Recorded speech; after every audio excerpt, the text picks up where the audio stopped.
Alexandre III é o item 68 do material didático, também o ano 1159.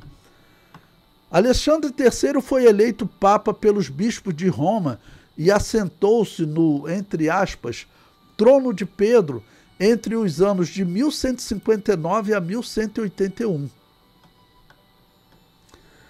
Alexandre III, o sucessor de Adriano, teve de enfrentar um antipapa eleito pelos partidários do imperador. Esse convocou um grande concílio em que seria decidido quem seria o verdadeiro papa. Alexandre se negou a assisti-lo e declarou que o imperador não tinha autoridade para tanto. Seu rival, que tinha tomado o nome de Vítor IV, ou seja, o antipapa, o papa do imperador, cedeu aos desejos imperiais e por isso o concílio depôs Alexandre e declarou que Vítor era o papa legítimo.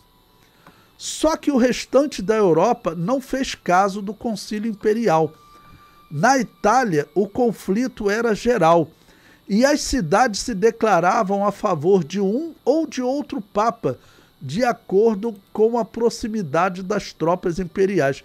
Ou seja, se a tropa do imperador chegava numa cidade, não, eu estou com o teu papa, eu estou com o teu papa, eu não sou a favor do papa dos bispos, não.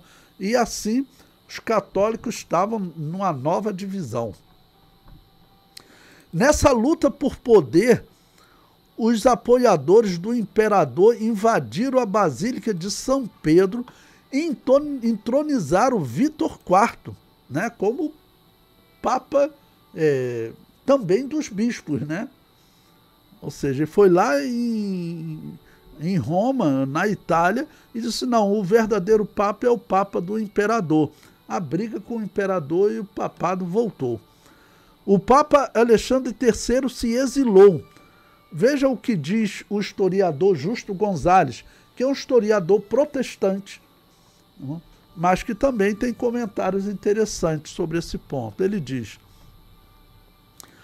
por causa do caos que reinava na Itália, Alexandre partiu para a França, onde recebeu homenagem do rei deste país e do da Inglaterra. Quando Vítor IV morreu, os que o tinham apoiado elegeram outro antipapa, que tomou o nome de Pascal III. A este sucedeu Calixto III, depois da sua morte. Quando, por fim, Alexandre decidiu voltar para Roma, o clero e o povo o receberam alvoroçados. Pouco tempo depois, Frederico atravessou os Alpes e atacou a cidade, e o Papa teve que fugir disfarçado. O triunfo do imperador e do seu partido parecia definitivo, quando irrompeu uma epidemia terrível entre seus soldados, que morriam aos milhares. As cidades da Lombardia aproveitaram a ocasião para se rebelar. Os restos do exército imperial conseguiram atravessar os Alpes a duras penas para se refugiar na Alemanha, enquanto seu líder, como pouco antes o Papa o fizera, fugia disfarçado.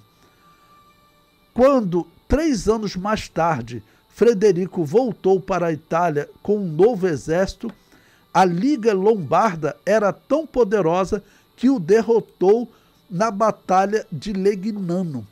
Então veja, o Papa estava foragido, o imperador do Sacro Império Romano Germânico está agora numa guerra contra os católicos.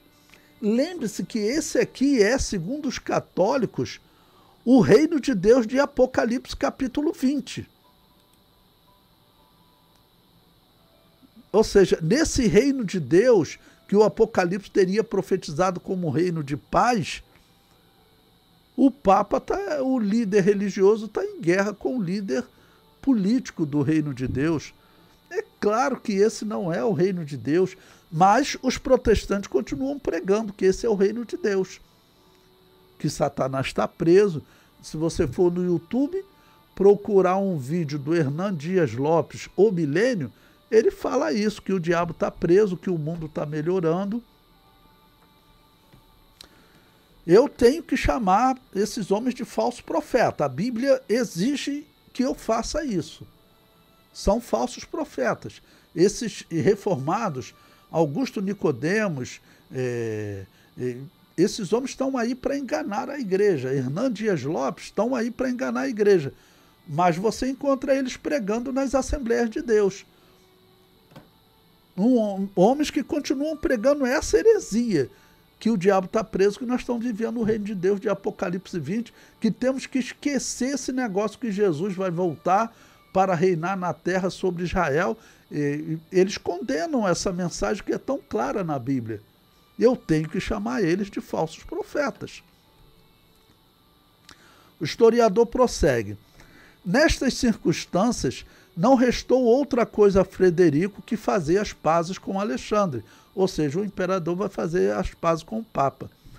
O antipapa Calixto III, sem qualquer apoio, abdicou. Com benevolência exemplar, Alexandre o perdoou e logo lhe confiou cargos de importância. O povo romano, por sua vez, pediu ao Papa que fixasse novamente sua residência em Roma. Durante toda essa luta, a velha cidade tinha perdido boa parte do seu prestígio e dos seus rendimentos, que dependiam de existir nela o cabeça da cristandade ocidental, ou seja, o Papa.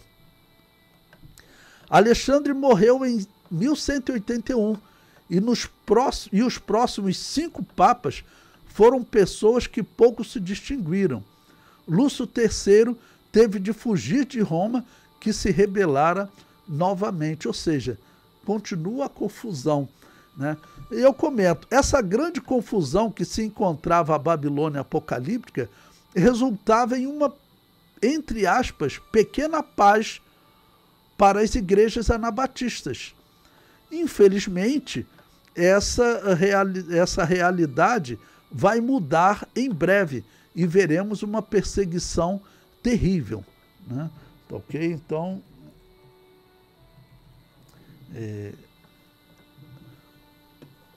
essa guerra entre o papado e o imperador